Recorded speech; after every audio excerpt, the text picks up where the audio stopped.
Welcome to What's My Thesis. I am your host, Javier Proenza. Every week, my guests and I share the answers we found to the questions we have. Join us as we explore and expand our worldview through research and ask what's my thesis. And today, my guest is Anna Breininger. Breininger. Close. Yeah. What is it? Breininger. Breininger. I thought there like I saw the EI but I didn't want to make it too Nazi-ish or too German. Sorry, not Yeah. Nazi-ish. Well, Breininger. call it like you see it, but that's not me. That's not you. Not at all. Just just to get an idea of where we're at, I mean, obviously, I don't know you other than through Instagram and like looking at your stories and stuff. We don't actually have a personal relationship. I do enjoy some of your work. I mean, some of it. I mean, I do enjoy your work, so that's obviously why you're here. But what city are you in? I'm in LA too. You're in LA? Okay. Sometimes I don't know. Of course, yeah. Instagram makes everything so. I mean, the container is just so abstract and weird. It's its own world. But yeah, I'm in LA. My studio is in Chinatown, and I'm there right now. Hence, We're like you could have just come over if it wasn't for COVID. well, I'm fully vaccinated, so. Oh, okay. I get mine on the 19th, so maybe at that point I'll start doing them inside, which will be a completely different setup. But yeah, man, I'm excited to have you because you like literally that is like I could walk over to you right now. We're so close, and I've been doing episodes on this neighborhood, and I'm sure there's a lot of crazy shit going on in Chinatown too. So this area is fascinating to me. I really like it out here. It's kind of crazy, but Chinatown's dope. How long have you been there with your studio? A long time. I mean, well, relatively. I've lived here for 7 years, and my studio has been here the entire time. It wasn't this. I've been in for 6 years. I was in a different spot before, but I've been working in Chinatown the whole time I've lived in LA. So Yeah. it's great. And you're originally from where? I'm originally from Pennsylvania. Pennsylvania. Okay. Yeah, it's so I'm like the more I do the show, the more I realize I have no idea what this country's like. So it's been helpful to get an insight, especially when you interview people from like other cities and you realize like, oh, there's no difference. At least in some ways, right? Like in terms of like, I mean, how do you see the Pennsylvania art scene different? What city in Pennsylvania were you from? Well, I'm from a small town called Waynesboro. It's a like kind of a farming community, super rural. But then I lived in Philly for like almost a decade. And so I would say the art scene that I'm thinking of would be what's going on in Philadelphia, which is, I think it's similar in a way. I mean, I don't know what it's like now because it was so long ago that I was there. I think I was there like over 10 years ago at this point, but there's no market. And so there are a lot more like artist co-ops and kind of like really strange things happening that I think artists feel more inclined to do with a sense of freedom of like no one's looking at this or buying it. So yeah. Yeah, so are you actively selling work out here? Because I'm not. Just I just haven't gotten the show turned out to be a really really bad way to get that going. Because now I don't have time. I don't have enough time to make work on the scale that I want to. But I'm going to. So, like things are actually stabilizing for me. But so what's your like? Are you showing in Chinatown and stuff, or are you represented? I am not currently represented. I like a lot of people, COVID kind of put a halt to some things that were in the works, but it was actually not so bad as far as reconsidering what I'm doing and how I'm doing it and why I'm doing it. So there's that experience that I've been having. But yeah, as far as like showing and selling work, like I think that over the past couple of years has picked up for me. I think being here, the first like 2 years I was here was just like, I don't know what's going on. I have to figure the city out before I feel like I'm a part of it in a way. Yeah. But things have been picking up, which is nice. But the first thing that happens when I meet someone from LA through this context, because usually I mean back in the day, back before COVID, I used to meet people in person, whereas now it's a thing where I'm like, Well, where do our groups overlap? You know, like Yeah. because they have to, right? It's not that big of a art scene out here. I mean, it is, but it's not, and it's very disparate. But there's always like little overlaps and enclaves. So yeah, I mean, not that we need to find that answer, but it's always nice to meet new people in LA. As a side note, Yeah. but sorry, go ahead. Well, this podcast is probably great for that for you because you get to kind of just invite new Yeah. people. And I'm sure we do have some common threads. We'll have to check the Yeah, internet yeah, off when we air. get on here. Yeah. Maybe if we see run into each other at a show and stuff. But I do like that now that like I've had conversations with because I think that when you meet people in art contexts, sometimes it can just be like really hard to like actually get to know someone. You know, Mhm. everybody's have has a drink in their hand and it's all very like, oh hey, you know this person and this person, oh you guys should meet, blah blah blah blah. And then but like there's no actual art conversation. That's the greatest myth about art openings. No one ever fucking talks about art. Never. No, it's so There's true. no conversations about theory. Go ahead, sorry. Yeah, no, it's just such a quick, like, yeah, kind of networking. I feel like any conversation I get into during an opening is 10 minutes max, Yeah. right? You're just kind of like, I don't know, you're there, you're flooded with people and stimulation. So, yeah, Yeah, which and I then you kind hang of out with miss. the people that you know after like you just regroup with your crew and you're like, all right, just say hi to everybody. Yeah, okay, it's time to go.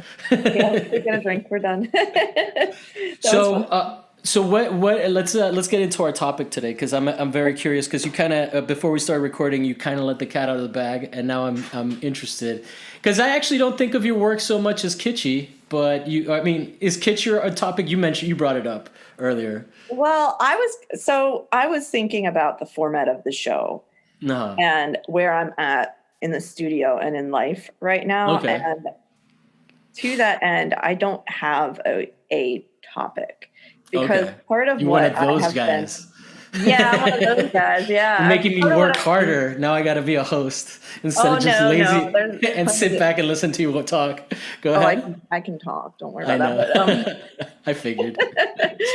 I've been really, I think deconditioning from grad school and just sort of, the idea that criticality has to be present in work for it to be good.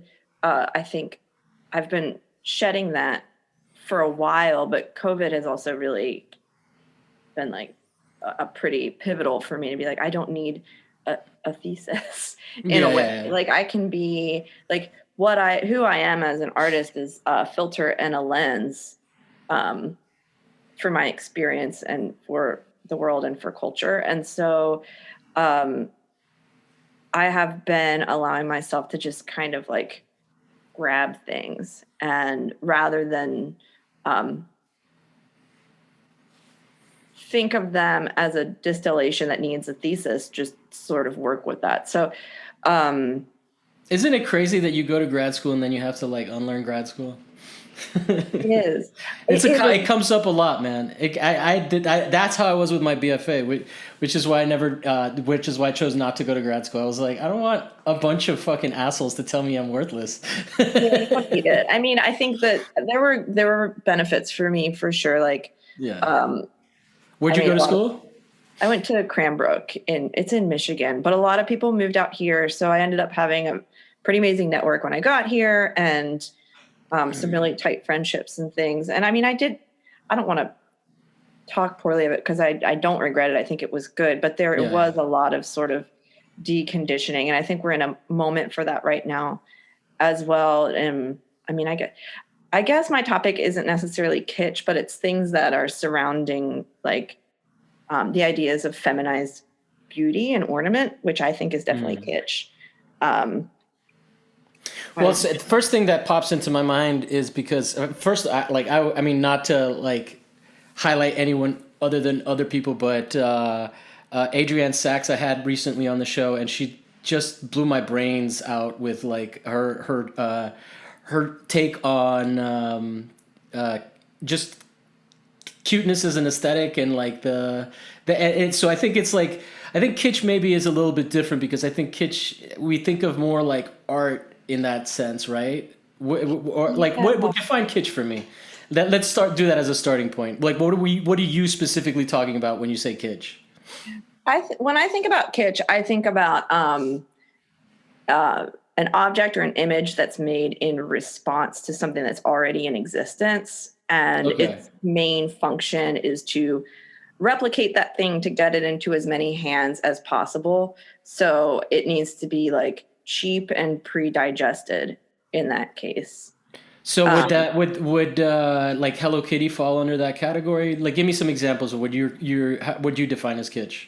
yeah, I think Hello Because it's Kitty one of those words that I kind of know, but you know. it's really hard, right? Like I was Yeah, yeah. actually I was a visiting artist for some undergrad students a little while ago, and I kept on using the word kitsch. And 10 minutes into the lecture, I was like, I don't know if they know what that means. And so I Yeah. stopped. I was like, do y'all know the definition of kitsch? Do you? And they're like, no. And then I realized that I couldn't easily, like, it's so, those words that just become sort of, you Yeah. understand them and they just get lodged in the memory bank. And if you're forced to define them on the spot, even though you know it intimately, you couldn't come up with those 2 or 3 sentences that it takes to be like, that's what this is. I'm thinking Um, of that scene in Reality Bites where Ethan Hawke is able to verbalize what irony is after what's her name, Winona Ryder gets like doesn't get a job because she wasn't able to define it, and it's like there are definitely lots of words where I'm like, what the fuck does that like when I start to think about it, I'm like, what does that even mean? yeah, what does it Yeah. really mean?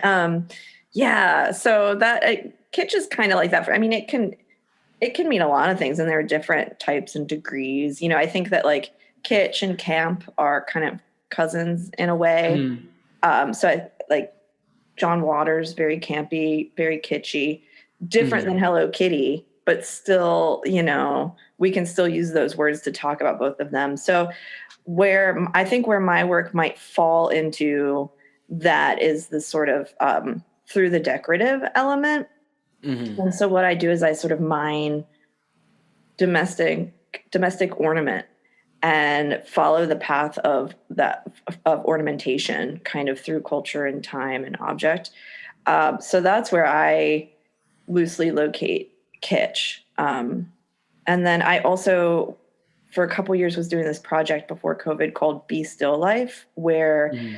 uh, my friend Kristen Kammermeyer and I were like setting up these crazy elaborate still life arrangements and drawing from them and inviting other people to come draw. It was performative, but it was also a really good way, kind of like this podcast, to like bring somebody in that you want to get to know better or you haven't Mhm. talked to in a while and sit around and draw for a couple hours. But the collecting of the objects, the allowing for any object to become fair game in the still life really kind of like opened up my I don't know what I was allowing in the work even more. So when you say are we talking about things that would be like McDonald's toys and stuff like that? That kind of level of object, That got in there. Yeah, I never yeah, yeah. drew that, but the still life itself became almost a sculpture, and then the drawings were a second part of it, and then the Mhm. performative act of like drawing still life, like a Sunday still life club. Mhm.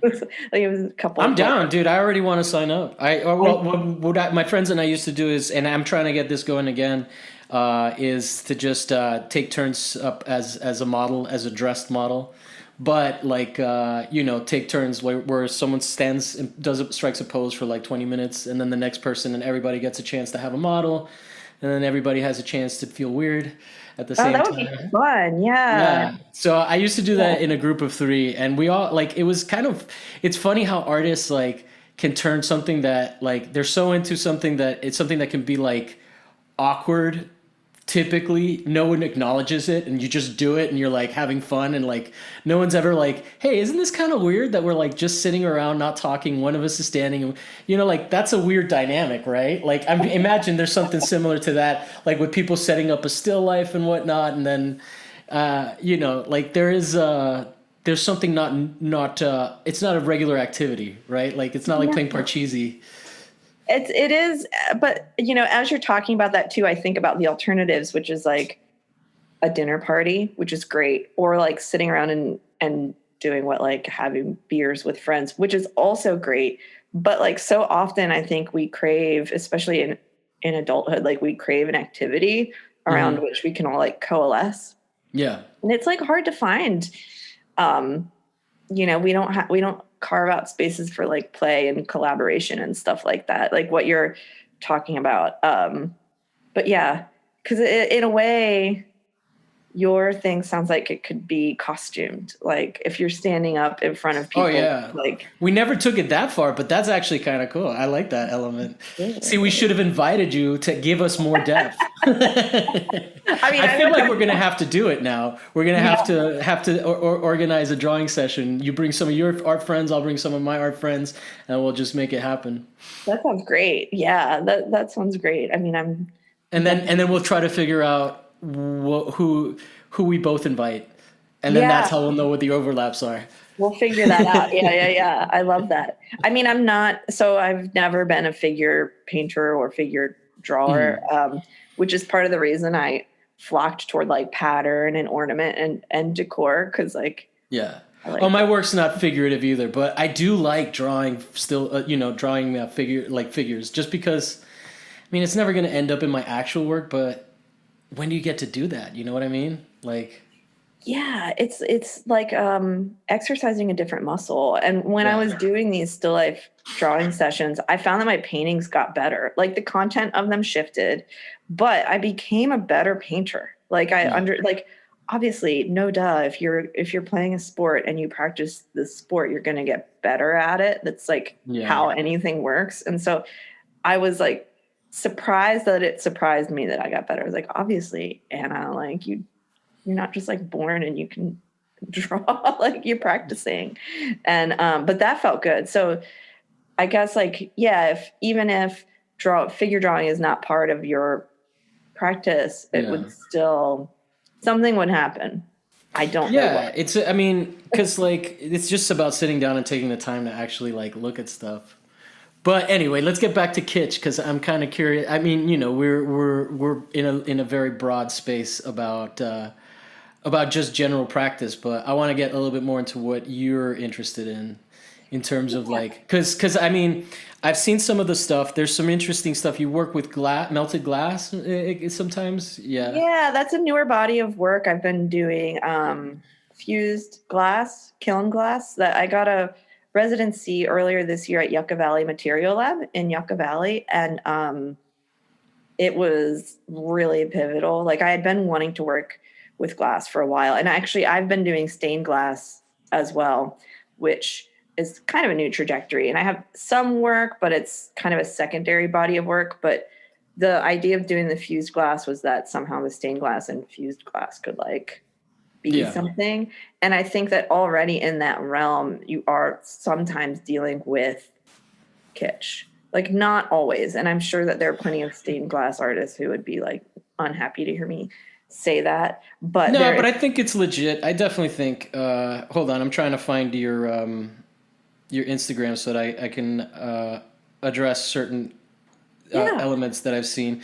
There, it seems like you have to your left. There's a piece that I've seen something. Is it like a? Is that one of the glass ones? This one, Is it or the is this a rug? Oh, that's a rug. Yeah, that's Okay, carpet. So that I was painting yeah. carpet and I think used. these are the ones that I first noticed, like where I was like, "Oh, okay, I'm into this." Like, not that I hadn't noticed you before, but this was something. So you have like a frame, and then it kind of comes out of the frame. If you can see, this is such a weird way to share it, and it's like a, sort of a floral, fruity kind of a low pile kind of rug situation. Mhm. What's the so? Don't dream it's over. I guess this was at Eastside International, which I've done a show at too. Shout out Yeah, to here we Eastside. go. Yeah. That's part of the brewery complex, which we just had Lincoln Heights last week. Not It hasn't come out yet. We're 2 weeks in advance. But what's it called? Yeah. So tell me more about this sort of material process because I see the kitsch side of it, but then there's something happening there that's a little bit more intuitive and a little bit. I think that that's when you were talking about deprogramming from grad school. I think that when you're sort of stuck in this like criticality, maybe you're not. I mean, like maybe you're not as intuitive, or you're not as willing to let intuitive things go. Where there's something to this, where I don't know that I could verbalize it, kind of like how you were saying about Kitsch, but there's something to this piece that I think you kind of get, but you're not necessarily. I'm not able to verbalize, right? Like I can describe it and tell you why it's aesthetically pleasing, but there's something about just a piece of cutout rug that is kind of put into this frame, but is also expanding outside of it, and it conforms to the frame. So the shape, like there's a shape element here that it actually cuts into the rug. So there's like a interesting relationship between those two things, and I don't know exactly how to verbalize it, but there is something. Do you have you been able to verbalize it specifically with this piece? Can you give me some insights into how like maybe you would defend it to your professors who would try to rip it apart? Because I like it. I don't have anything critical to say, but I want to Well, understand the thinking. yeah, well, it is, yeah, it's kind of a soup. And the, um, I think I'm sort of, well, I'm working with a couple of different things. Like I'm working with cultural symbol through the decorative and through kitsch, and Mm. also working with the idea of time. So something that exists in the past and in the future, something that's at once like recalling a memory, but also aspirational, which I think is also very kitsch, because kitsch draws from something previous and projects into the future, because it's completely aspirational, in that it's like, it's a copy of something that has more cultural or monetary value. And then like um, things that are taken a little bit more seriously will look to kitsch to like reference it. So it like kind of creates this cycle that's like out of time, this like spiralic cycle. And I think about the work locating, I think painting is like that too. Painting is like at once calling in the past and the future. And Yeah, so yeah. in a way they're a little disparate, but I want them both in the work. And then I also think about how we form a lot of memories with these cultural visual cues that can be universal, like obviously regionally, and culturally not completely universal, but like, mass produced objects fill the home, and the home is like where you're forming your identity, and you're like building memory and muscle memory and association and things. And so I think that's kind of really interesting too, that we have this set of like this visual vocabulary through which we are like understanding having like a really complex human experience. But Yeah, I like, guess those would be the elements that I think there is a lot of that in that rug piece, right? Like just so we don't have to like keep visually describing new pieces. So as we were talking, I did kind of did just feel like an impulse to look up what kitsch actually is defined as by Oxford Language Dictionary, and it says art objects or designs or design considered to be in poor taste because of excessive garishness or sentimentality, but sometimes appreciated in an ironic or knowing way. So, I mean, that I think that that's interesting to just throw in there, because that's one of the things that we've maybe gone post-ironic in terms of kitsch, because mhm, it is so yeah. pervasive that like we don't even necessarily relate to it the way that we might have back like when we thought about it. I guess my point is that like for an artist, this definition is like a little simplistic, right? Yeah, and actually you're bringing up something interesting that I hadn't really thought about before either, which is I think we are in the process of dismantling hierarchy, hopefully everywhere. But in the art world, I'm seeing it a lot, like kind of the old guard Yeah. ideas about value are no longer valid. Like Well, reading Donald Judd and his sort of God fucking like ridiculous rules about what's good in his writing, and the kind of like 80s and 90s theorists and stuff, like that's not that's I don't think that stuff is valid anymore. I think we can like use what we want to use, like what we like, and kind of grab from everywhere. And instead of yeah, like hierarchy, it's about relationality. And I think when when you read that definition of kitsch, I'm like, maybe there is no more kitsch, because kitsch yeah. requires a hierarchy, and it requires, in a way, some sort of binary relationship between like high and low. And if that's what we're kind of actively trying to like not have, then what is kitsch now? Yeah, no, that's fair. And I think, but I also think that like it's become its own visual language too. So once it becomes its own thing, like it like, because that's exactly like, I mean, it is kind of hard to pin down what's kitsch, right? You kind of know it when you see it, but can you be like, I don't know.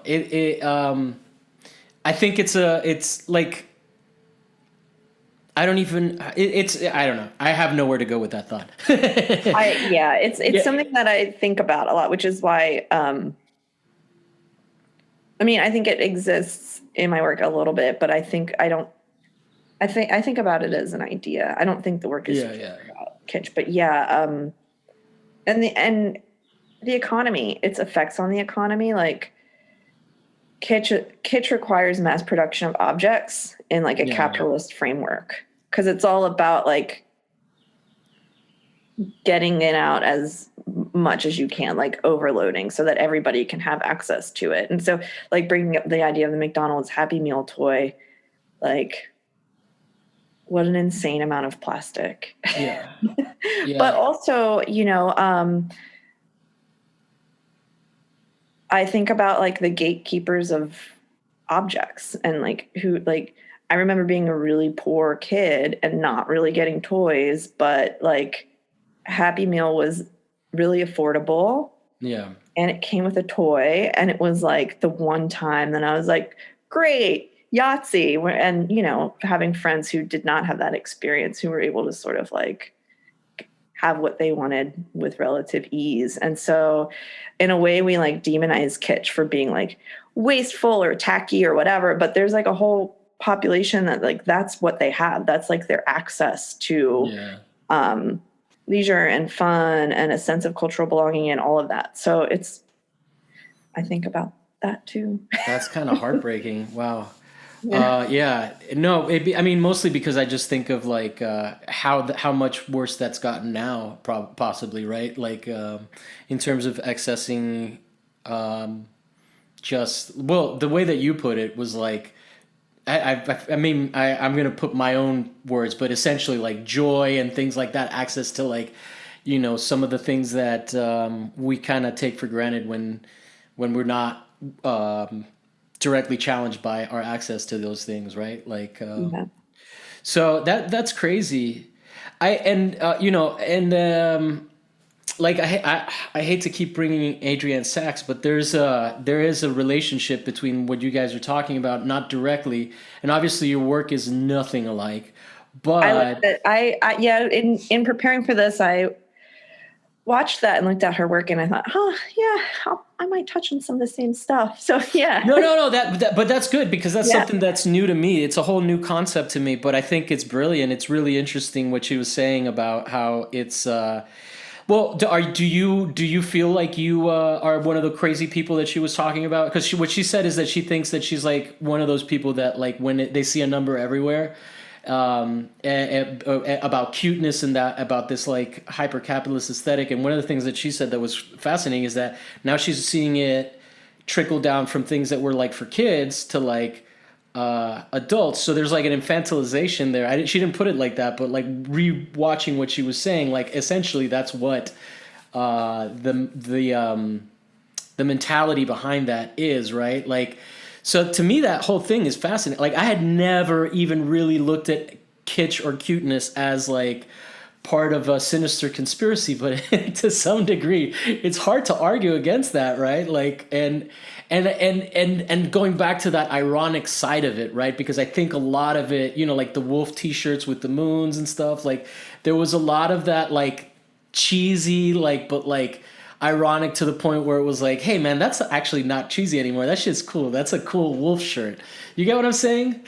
Yeah, it circles back, and Yeah. absolutely, yeah. And I think, um, as far as one of the crazy people that sees the number everywhere after a while, I remember that part that you were talking about. Like, yeah, when I get tuned into a pattern, it's like it kind of overtakes everything. I mean, because we're so stimulated all the time that I think you could kind of just pick and choose anything and it will show up because Yeah. we are in this wild world. But yeah, that kind of process of like something that's taken seriously, um, maybe in a design or art or cultural context that becomes democratized through mass production, and then becomes kitsch, and then like circles back on itself To to become. profundity and like sophistication and yeah. Yeah, yeah. Like I think about some of like, um,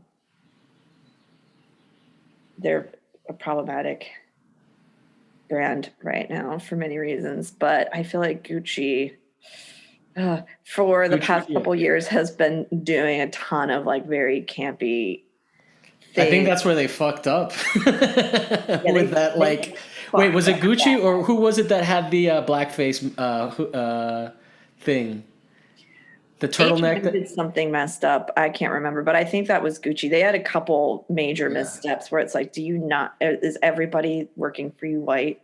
yeah. Like, how did you miss? And Like, that's really interesting because that's trying to make that kitschify something super racist and super problematic. That I hadn't even made that connection, but like essentially that was the offense, right? They were like, "Ha ha, look at how kitsch and ironic this is," but it's like, "Nah, man, yeah. Well, that's back the the fuck problem. off." That's Kitsch is so complicated. There's so many ways to look at it, and I think that you're what we're tapping into now, which is something that I try. Like obviously in my own work, it's not. I don't want to talk about this. I have no right to talk about it, but it does absorb things and in a way that appropriates them and sort of pokes fun at them. And Yeah, so that becomes instantly racist. Like, and yeah. No, you that was not cool. My favorite is like Boosie Badass just keeps hating on black people that shop at Gucci. After that, he's like, what the fuck? And I think that like during I forget exactly how it happened, but I just remember a video of him on Instagram Live just like mocking people in line at the Gucci store. I don't know if it was like when people were looting though. I'm maybe conflating that.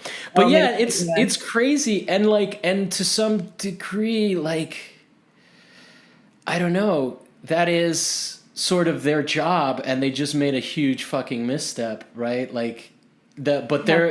but they are kind of just inhabiting that space constantly. And what I kind of how what do you think of this? Because I think of like the Louis Vuitton bags as sort of kitsch. Is that would that how do you feel about that characterization? Because it's a mass produced object that's like do you agree with that?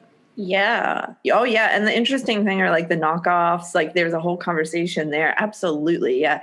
I think that the logo bags, especially the white ones with the multicolor, like just The so, colorful ones, yeah, yeah. yeah, just complete kitsch, but also so expensive. And even the knockoff Louis Vuitton bags are still not like cheap.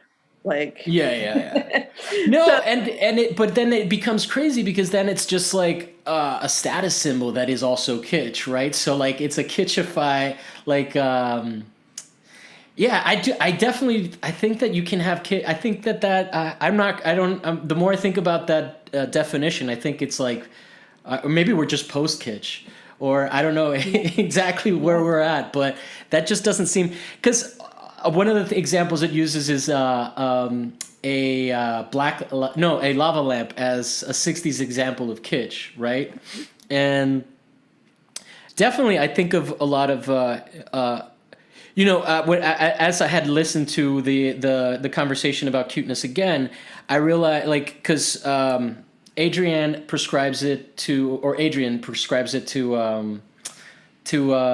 sort of the '90s, and that's kind of the takeoff point. But for me, the '60s really had that sort of like was a takeoff in kitsch, where with all these like daisy flower kind of thing, and in the '90s that shit was coming back because as things become retro ironic, the natural course of things going being like relevant and very popular, then like nostalgic, and then just like kind of ironic, like how the '80s were in the early aughts and stuff, and then now the '90s are now. Like there's this, but it's interesting because I don't think the mass consumerism, like when was plastic invented, right? My parents lived through that invention. My parents lived in a time where everything was metal, and then plastics came about, right? And so that Yeah. acceleration probably happens around the '70s, '90s, right? And then that's where we're at with this thing where it's like it's no longer, I don't know. It's a really fascinating thing to just wonder about without knowing what the fuck you're talking about, kind of, right? Like, That's yeah. I like because there's enough there that we are wondering and maybe not knowing what we're talking about, but we are still able to grab a hold of a lot because yeah, yeah, yeah. we're talking about something that's really pervasive. But But it's nebulous too, right? Like in terms of pinning it down, you know it when you see it. Like, oh yeah, that's fucking kitsch, the right? the other like so as you're talking about that, it makes me think what's like the oldest kitsch in history?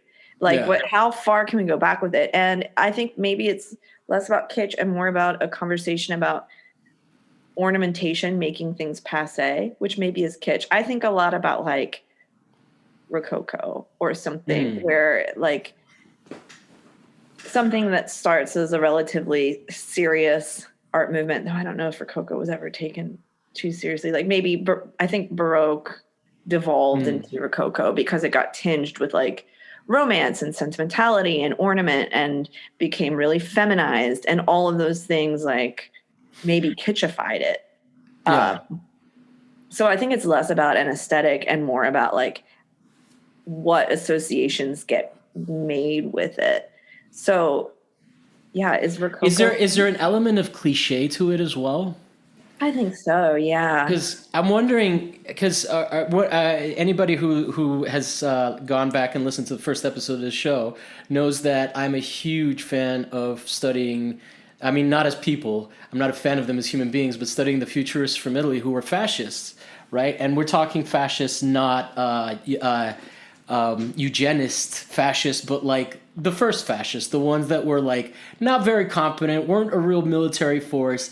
They tried to start their own empire because they were like, look, France and England and all these countries, they have their colonies, and now we're gonna get our empire. And so they went and they tried to invade Ethiopia. Fucking failed. Had to have the Nazis bail them out, right? So like, that mindset was very much in about breaking with history, right? Like where I feel like maybe they sort of saw art history as this burden of like romantic cliches, and they were like, like the part of the Futures Manifesto is about how why would you want to go into museums to see all this old, like just disparaging all this history because of this like ambition. I mean, with the famous story of Marinetti is that he falls into a ditch and it has runoff from a factory, and he's drinking, and he's like, we should drink this. This will be like,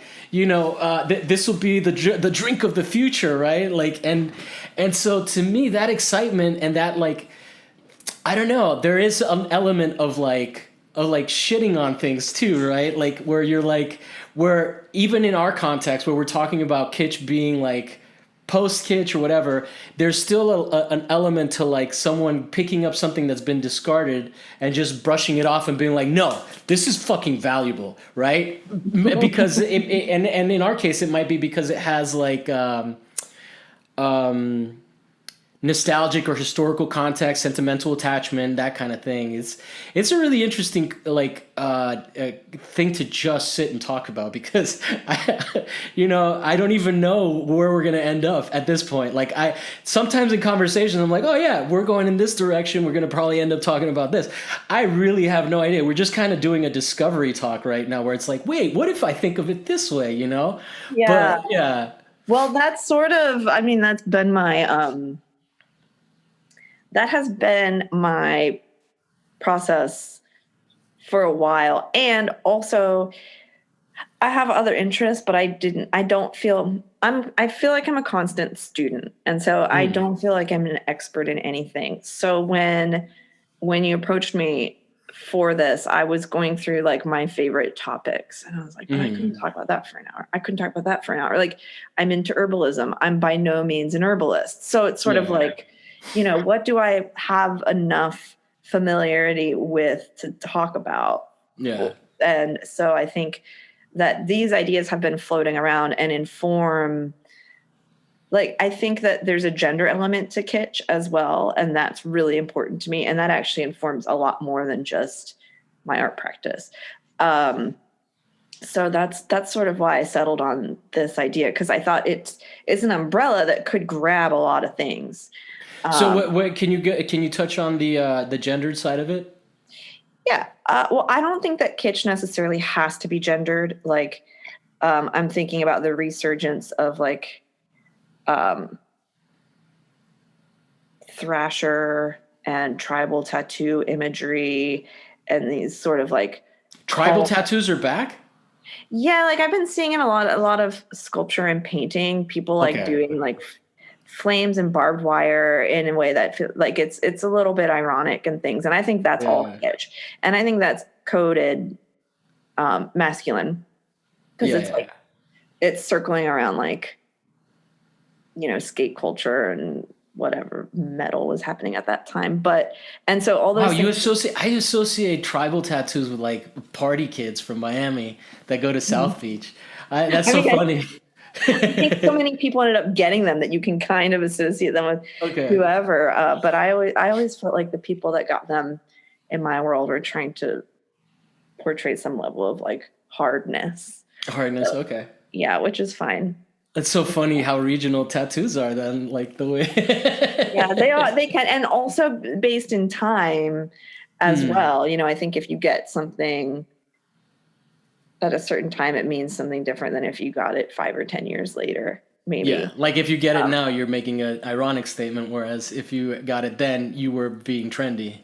yeah, exactly, exactly. But where was I? Okay, so these things that are kind of like in this realm of kitsch and irony, I believe have also been coded masculine, and I think that artists that deal with masculine kitsch and boyhood and boyish pop culture get taken seriously.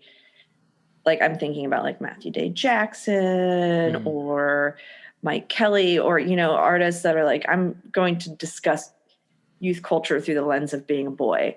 And you do not see that on the flip side with The feminine level of femininity respect, and you mean? girlhood. Yeah, it's not.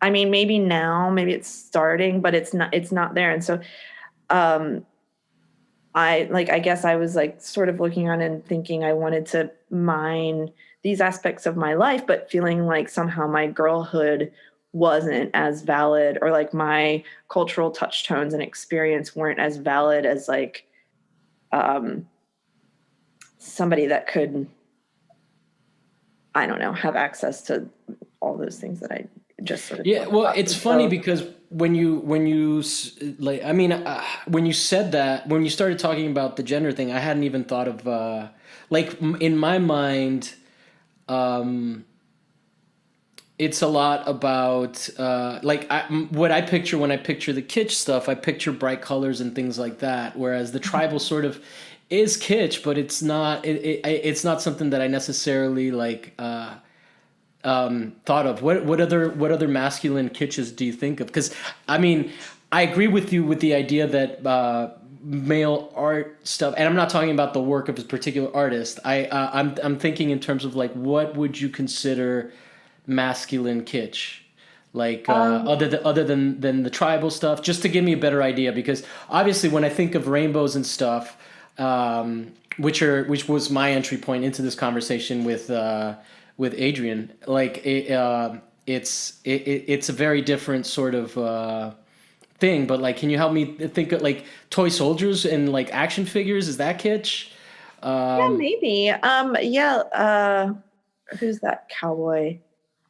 Marty Robbins, or like I'm thinking about like Rhinestone Cowboys or Elvis or even like Billie Eilish in a way, because I think she's sort of a walking barbed wire tattoo. Like that's her Okay. aesthetic, which is definitely, I think, like, I mean, gendering things does get complicated, and I do No, no, vibe. no, no. I don't. Well, but that being said, we were talking about McDonald's toys, and I Mhm. was just drove through a McDonald's and I noticed, oh, these motherfuckers still have boys and girls toys, right? They have Yeah, the Disney princesses, and then they have. So this is a very much a relevant conversation without trying to exclude people. Yeah. it is. Yeah, I mean, I would like to create a world in which like gender meant something totally different, and we Yeah. didn't even like I sometimes think that using masculine and feminine are shorthand and lazy words for something that's like much more complicated, but I think in what we're talking about right now it's like really useful. Well, um in language, it also helps too, right? Like masculine and feminine. So I like. I don't. Let's not worry about getting canceled. During this I sometimes feel conversation. like I need to cancel myself, and I'm always like, No, but like obviously obviously people are a mix of very many different kind of vibes, right? Like I, as masculine as I am identified as people, I have like, you know, uh, respect for feminine traits inside of me, right? Or would be considered feminine traditionally, right? That whole thing is a fuck in and of itself, because it's like those are just traits, right? Like rather than like, but but in the terms of kitsch, I think it is pretty overt, right? And yeah, like even if we're talking about camp and kitschiness, I think that camp, like there's a lot of ownership on camp from the drag queen community, I think, because mhm. there's such a reliance on that in terms of that. So it's not a sacrilegious like framing of in terms of how we're looking at these things. So I definitely want to be sensitive to, like, obviously there's no like gender being a construct and all of those things. Like when we're talking about even the idea of a blue and a pink toy aisle, that's like a relatively new thing. Boys and girls clothing. Like if you look at pictures of uh, people way back in the day, like George Washington, they were wearing dresses, like when they're little boys and shit like that. So it's not, you know. In fact, there's some outfits that dudes used to wear that I don't think you can pull off right now as a I dude. would love to see it, but I think you're right.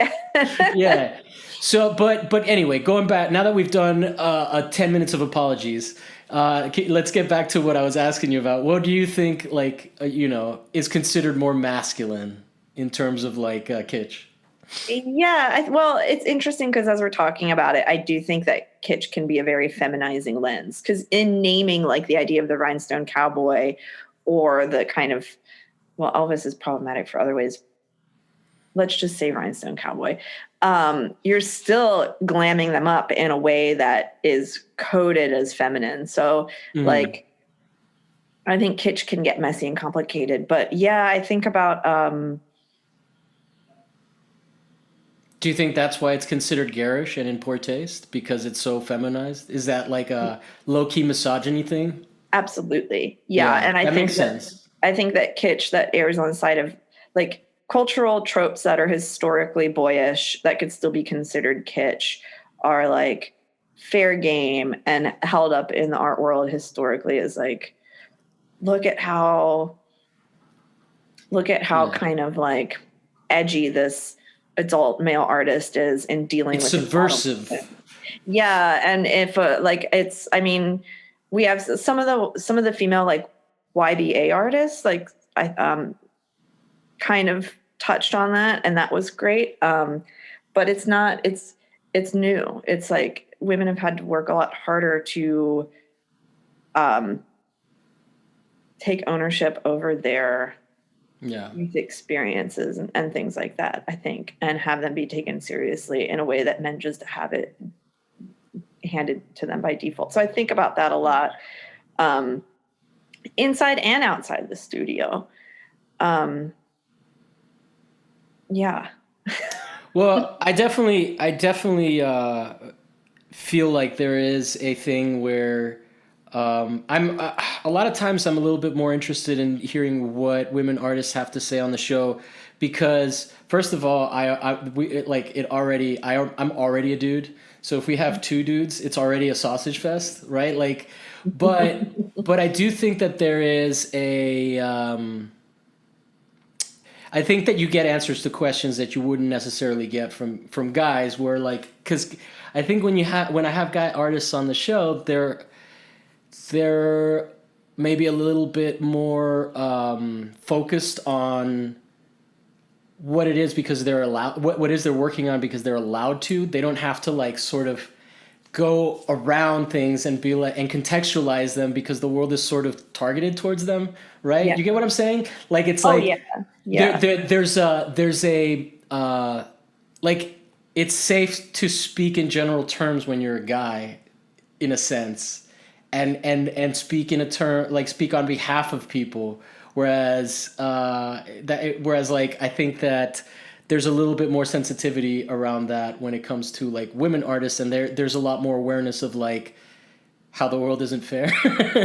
Yeah. Well, You I think know? it's like when you have to when you grow up having to like apologize for what you want, or in an extreme case like apologize for even existing in certain Mhm. worlds, like you do become really in tune with that. And I think maybe that's led to my interest in the decorative and kitsch, because I feel like there are these things that on a certain level do you have to apologize just for existing, but it's like no, they're also extremely powerful and super influential in our lives. Like, I Yeah. mean, I'm sure we can all go back and recall like a very pivotal moment in our lives that was maybe painful or joyous or whatever, but like the wallpaper we were staring at when that happened to us, Yeah. and that's like the same wallpaper that exists in like thousands and thousands of houses across the country, and everyone's like having a different experience with it. Meanwhile, the wallpaper in the realm of the decorative is like treated in this way that's like, I'm sorry, you're probably going to have to replace me in 5 years. Like, Yeah. I know I'm corny, and like kind of apologizing for itself, but also incredibly important in Yeah, us. like Like, when moving. what's his name? When Bobby from Queer Eye walks into a house and is like, "This has not been updated since the '70s." Yeah. Yeah, I'm still thinking about that one particular in one of the seasons. There was like a house that was like, "Oh my god, this kid inherited a house," and it was just like, "Oh yeah, it definitely needs an update." But at Man, the same remember that time, house.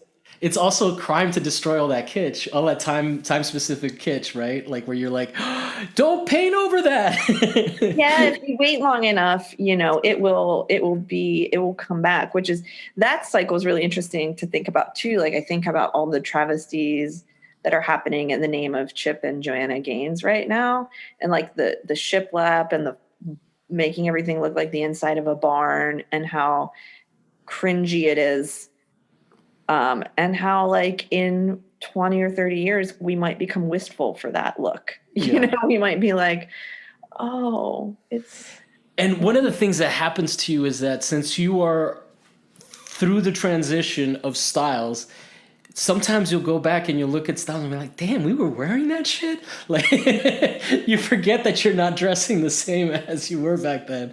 And you're like, oh my yeah. God, damn right. Those pants were crazy. I could fit people underneath them. Well, that's the insidiousness of kitsch. Like you can make an argument against it, or not kitsch, but just the decorative in general, which kitsch is a part Yeah. of, is that ornamentation is obsolescence. So, like there's no reason to stop wearing the pants you wore 10 years ago unless your body changes or it falls out of style. And when things fall out of style, more money gets to be made because more clothes that are in style get sold. So it's very Yeah. capitalist. Like the ornament is an extremely kind of, or has been co-opted, let's say has been co-opted by capitalism as like a pretty effective tool. And I say Yeah. that because we can trace ornamentation back long before capitalism. It was like one Yeah. of our first urges as human beings was to like access ornament. Yeah. But anyway, No, it's funny shit. Like it is just it's so particular, right? As a topic and as an aesthetic, like the when you really start to think about something as nebulous as like something that can be defined by how mass produced it is and how ubiquitous it is, then it's a thing that's in your life all the time, but then you're like can't quite define it. It's a weird headspace, right? Like it's like it's kind of like when you're tripping on acid. I don't know if you've ever done hallucinogens, but you're like maybe. everything makes sense and it's never going to make sense like this again, right? It's like this thing, it's like a fleeting, like you grasp onto it and then you're like, oh yeah, but what is it? What is kitsch? What the fuck, like, and I think it is always evolving, as we discussed a little bit. So it's crazy. That uh elusiveness is so exciting to me. The fact that yeah. it like can't really be defined. And in a way, a lot of the stuff that we've been talking about today can't be defined. Like thinking about um, time, presence, memory and aspiration and gender and all these things, that all of that is like super, it's way fluid and non-linear. And yeah. And it's interesting because it's also, so there's kitsch, but then there's also an artisanal movement, which I think runs counter to it a little bit, Mhm. in the sense of like there is a desire for authenticity and for craftsmanship and for the person's hand, right? Whereas kitsch is just like the shit that everybody has in their storage space, right? Like Yeah. like they don't have that shit. Like there's an excess of kitsch where it no longer fits in your house, and you don't want to get rid of it, or you don't want to go through it, most likely. So you just throw it all in a fucking room, and then there is a thing that happens when you're moving and you find like a random gun for a random toy, that you no longer have the toy but you have the belt for like a whatever, a little action figure that I used to have or whatever. I have a whole fucking thing, a bag here. Actually, I might as well start pulling some shit out of it since it's right here. I'll be right back. Right. Speaking of not wanting to go through anything. But like, okay, so I have this bag. Here, let me get back on mic. I have this bag that is just full of shit that like I can't really throw away. But like, okay, so something like this. This is a gun with a fires a Yeah. projectile from a Terminator 2 truck. Yeah. And then I, let me see if I can find something, the torso to a transformer.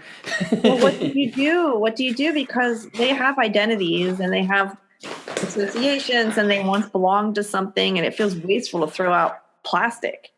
Yes, I think that's the key. Ew. The plastic, because it's not gonna, it's never gonna. Here, this is the one I was looking for. It's a raft with guns on it. It's bright yellow and black. It says "chill out" on a sticker over here, and this used to be for Teenage Mutant Ninja Turtle. Now like what can be more kitsch than a Teenage Mutant Ninja Turtle, right? Like in terms. It's perfect. You get what I'm saying? And so Yes. this little thing, I can't throw it away. I don't have the toy. I'm never going to display it. But it's like, it's amazing. It's so I don't know. There is something to that. Like it's a visceral thing that kitsch does to you, I think, also, right? Like we're just a piece of something that reminds you of something that was just a piece of junk the whole time. Yeah. Well, now you're like, now we're talking about another reason that I love kitsch, which I don't know if I've touched on before or not, but like you're totally bringing it up, which is that Kitsch is nostalgic, sentimental, emotive.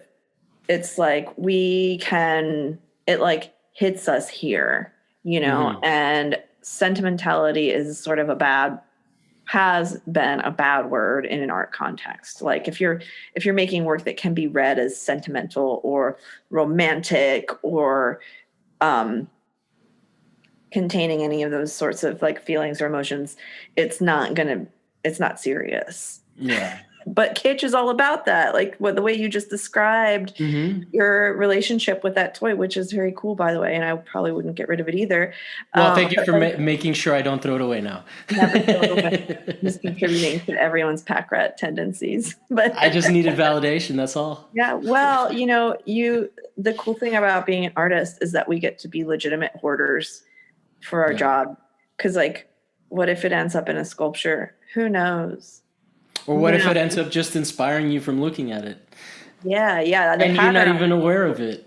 Yeah, You know? you want those things around you for sure. So keep it in your Yeah. studio. Okay. The other But thing, oh fuck, I keep having a thought and it keeps escaping because you keep saying interesting stuff. So I'm just gonna let it go, but hopefully it'll come back. But it's the idea of never mind. Go ahead. Anyway, yeah, the idea of sort of um, oh, okay. The other thing that's interesting right now in terms of because we were talking about hierarchies, right? And how a lot of things are being de-hierarched. That's not a word, but I'm going to use it. And like, I think that is happening on a very real level outside of art as well. In that, and I've said this on the show before, but I think it's something that needs to be like reinstated because I think how often in your life as an artist have you felt pressure to be more pragmatic in terms of like seeing people that start their own businesses and you're just like, oh man, I'm like those people are so much better than me. And now those people like we're on equal like footing. If you spent your entire life working at a fucking restaurant and you're an unsuccessful artist, or not working at a restaurant, owning a business of any kind that got shut down during the economy, like now you're just your societal value is pretty much on par with an artist that hasn't even been successful at all. Do you get what I'm saying? I had never considered that, but that's really interesting as like the For a second, I thought you were offended. Your reaction, oh your expression. I'm Okay, a go ahead. Anyway, what are your well, I thoughts do on this that? can never be worth as much as a restaurateur, and I'm upset. No, but that I'm just kind of like wrapping my mind around that and really thinking about that, like the way that the pandemic has shifted what is valuable to us, what is important to us, what's available and things, and also just like giving people all this free time so that we see people who are like, well, I've always wanted to do this thing that's, you know, art adjacent or just Yeah. art. And now I have the time to do it. And we're seeing that value structure shift. But yeah, And just to add on that, I think that's 100% by design. I think that the reason that we didn't get any money in the pandemic, the way that I mean, we've gotten like measly pittance, but like everybody else has had their job protected in other countries. There are programs where people are gonna once the economy's open back up, no one's lost their job and shit like that. And I strongly believe that one of the reasons that like imagine if people have free time and free money in this country, how many new businesses were going to start? And the objective was to make businesses fail so that you could buy shit at wholesale prices like they did in 2009 where they told people, hey, default on your mortgages. It turned out all to be a scam. When people defaulted, then they were foreclosed upon and they didn't get the funding that they were going to get for defaulting, right? So like, a lot of people are talking about how, there were like the focus and fairly has been on renters being evicted. But the reality of that problem goes much deeper than that because what ends up happening is that if I'm not paying my landlord rent, the landlord's not paying their mortgage, and typically it's like a third of of what they go. So if they're not getting any income at all, it doesn't matter if it's only a third of what their income is. They're still not getting that third that they would use to pay off their mortgages. They get foreclosed upon, and now all of that wealth is transferred upwards towards hedge funds and basically the creditors are Wall Street, right? So we're having like there's a really fucked up valuation system that goes, and it goes. I was watching. I highly recommend. I Can't Get You Out of My Head. I still haven't finished it. It's a six-part series. Adam Curtis. I don't know if you ever saw Hypernormalization, but one of the things he talks about is that when Nixon took us off the gold standard, then the petrodollar came into prominence, and then people started trading on the fluctuations of currencies in different countries. Like you remember how Enron was trading on energy like that. Yeah. So basically, our whole economic system is a speculation on the rise and fall of different currencies as they happen, and like that's why everything is part of the global financial system. That's why they want Bolivia's lithium. That's why they're just cooing everything. Everything needs to be part of this bigger system, and as that happens, value keeps moving upwards, and there's nothing in the bottom for us, right? Like in terms of individual wealth, because now you have people, like how many people have given you the advice of like, hey, you should buy property, you should be a landlord, you should own some property. That's a really good investment. It's never going to be a bad investment until they fuck you out of it, right? Yeah, So now right. you could be a property owner, and you're still as value. Your value is equivalent to that of an artist, right? So one of the things that I think is really important about doing the show, not to pat myself on the back, but because no one ever really fucking watches the show. This isn't like a huge hit, but one of the reasons that I do the show and that I would like to catch on is the idea of artists as non-commodity, as thinkers as opposed to commodity makers, right? Because there's so much focus on art and on what the artist makes, but the narrative ends up serving sort of this capitalist myth of like, oh, well, this is one of the good ones because he's not starving, right? Or her. Yeah. Right? Anyway, do you have any thoughts that you want to add to that, or I could keep rambling? I kind of love what you're saying. And I hadn't really thought about the pandemic as an equalizer between different professions in that way. And that's like, yeah, imagining a landlord being on par with an artist who's like never sold a painting a day in their life. That's really interesting. And how much we assign value to what we do in the world. And when what we do is taken away, we have a really hard time struggling with where our value is and what our identity is. Like, we're so defined by our labor. It's crazy. And I think that talking about artists as thinkers, like the way that you're doing, we kind of know that. That's like our inside joke, right? Like when you say that, it's not a stretch for me. I'm like, yeah. No, we all know. That's why we like each other. That's why we talk to each other. Yeah, but it's right. But it's hard to, everything needs to be commodified in order to be understood in this, in where we, like, at this point in time, I think. Yeah. Well, when the show makes it big, I'll pay all of my guests, and I'll be very happy to commodify every one of you. But in the meantime, but at the same time, I would be commodifying you guys for your thoughts and your interests, as opposed to just strictly for how successful you are making. To some degree, I don't even really like you're somewhat of an exception. I don't really look at people's work that intensely before I invite them on the show. I sort of get a sense for them on Instagram, and then if they post a lot of their work, I see it. But if not, I just kind of get a vibe from them. The last guest that I had on was Kaylee, whatever, I forget her. She wanted to go by Kill, so that's fine. When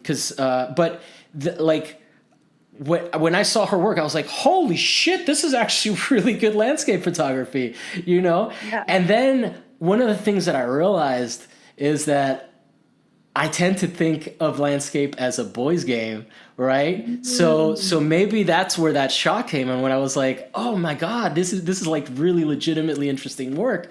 And then just being like, oh my god, there's a prejudice there. Holy shit, I didn't know that I had that there. And then just to be able to like force that recognition just by talking to somebody, and then like being like, okay, I know that this is, I knew she was a smart person because I've seen that's kind of like the thrust of what she does. But then when you see, not everybody can translate that to the work, right? And so that's fine with me because not everybody's at that stage of their art life where they have that shit nailed down, right? But like, you're still a legitimate artist. So to me, that's the important part of it. But then like, what I find doing the show when I take that approach, like sometimes people will be like, why did you invite me? And I'm like, oh, it's not because of your art.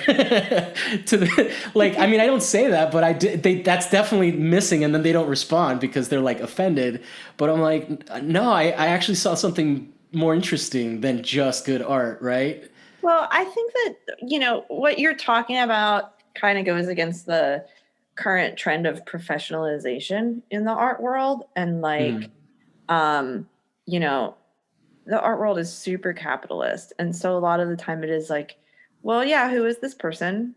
Are they making something that looks like it could serve me? Either Yeah. I could sell it, or it could be curated into a really thoughtful show that could get press, or like, yeah, where are they showing? Who do they know? Like those are the Mm-hmm. conditions usually.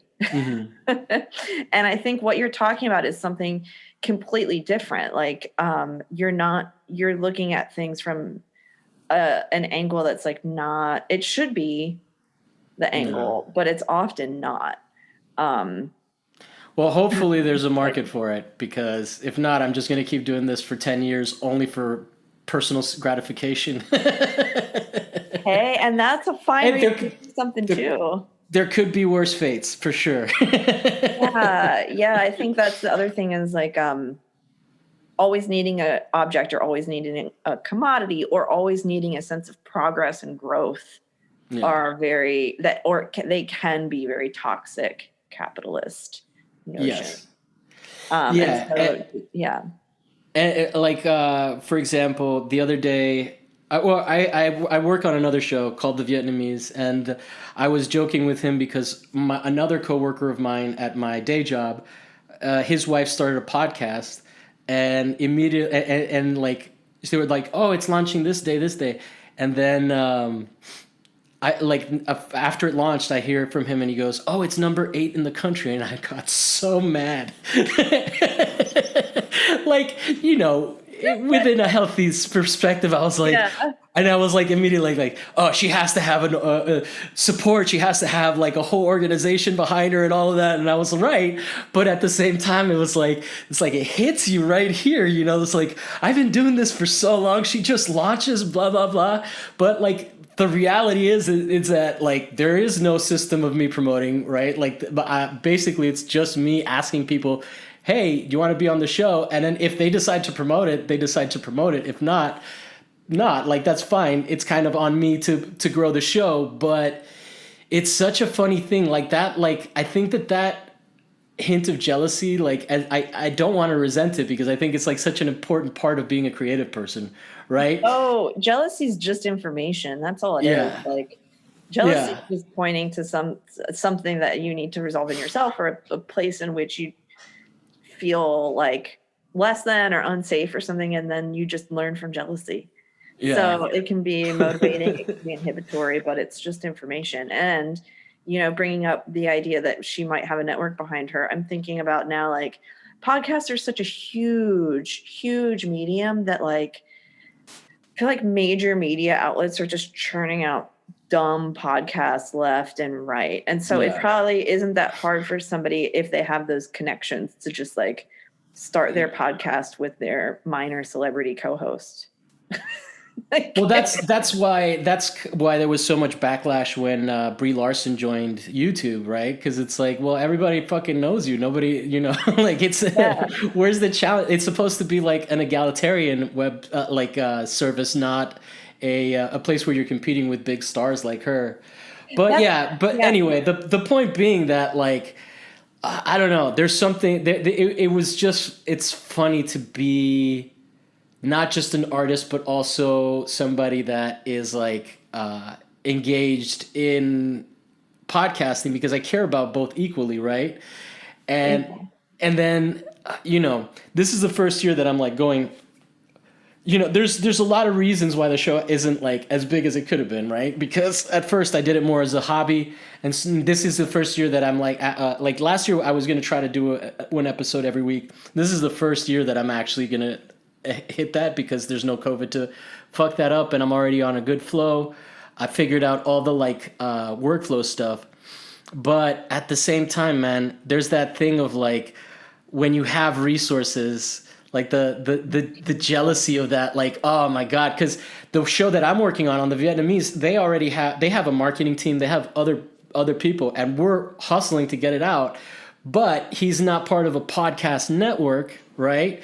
So but anyway, when I told him which is the whole point of the story, is that he loved that. He was like, I love how real you are with all this shit. I'm like, bro, that's the life of the artist. You kind of have to like address that shit. Like it's always there to some level. It's not, yeah, like what you're describing, your feelings around podcasting happened to me in the studio. I think they happen to every artist or anybody who's creative. And I mean, that's a topic for a whole another hour of like how. Yeah, we can start wrapping up. Sorry. Oh no, that's okay. I do strangely have work to do today on a Sunday. Like, I don't know why I do this to myself. You got rugs to frame? No, I wish it were that. I have like day job work. Okay. It's, the getting back into a routine. I don't want to say post-COVID, but getting back into a routine now that things are opening up has been a little bit like, what am I doing? Oh my God. But just real quickly, one more thing about podcasts is that I think podcasts are the Wild West. They are sort of the like scrappy thing that you listen to that you don't necessarily want to be super polished. Like we have audiobooks for that. We have like recorded. We have NPR for that. Yeah, like the actual radio. Like I think that I do kind of like the self-produced podcasts. I like podcasts with like a distinct point of view. And so I think there's a place for all of it. And yeah, I just hope it can be. My goal here is to eventually make money without reading one single advertisement. So I'm also not helping myself. Yeah, that's tricky, right? Because I don't know how you would do that, but I'm sure it can be done, or it's been done and can be referenced, or I don't know. No, I'm sure. What I mean, the show makes some money. We do have 3 patrons, so it's not impossible. I think that the main thing that I'm struggling with right now, in terms of like, this has just become a podcast therapy session. But the main thing that I'm struggling right now is that I think that when I was less regular, like now when I put out episodes every week, I don't think that there's like as many downloads because it's more consistent. Whereas I think that when I release them more sporadically, people would remember the show and then like listen to like a whole bunch of different a whole bunch of different episodes. So the sustaining and continuing and like on a week to week, just doing the show and putting it out there and more becoming like, yo, this is content. I don't need to fucking edit it. It doesn't need to be like perfect. It can be rough around the edges. People just want to hear the conversations and whatnot. I mean, there's little adjustments like maybe that I've been doing, like getting to the topic a little bit faster and whatnot. But yeah, the other thing is that I just basically do this in pretty much a vacuum. So I don't get like a lot of feedback from people, which is healthy, but also kind of like not as constructive as like when you have a studio visit and stuff. So it's one of those too. What's that? Don't you think that's a condition of COVID? Like if you were going out and you could be like, hey, listen to my podcast, or people might see you at an Yeah, opening but and be my like, friends yeah. would probably say nice things about it. Yeah, if you maybe being on a platform where reviews can be left or something would Yeah, I be. just need to figure out some stuff, or maybe I'll just have like just reach out to people and be like, "Hey, man, where do you think I can improve?"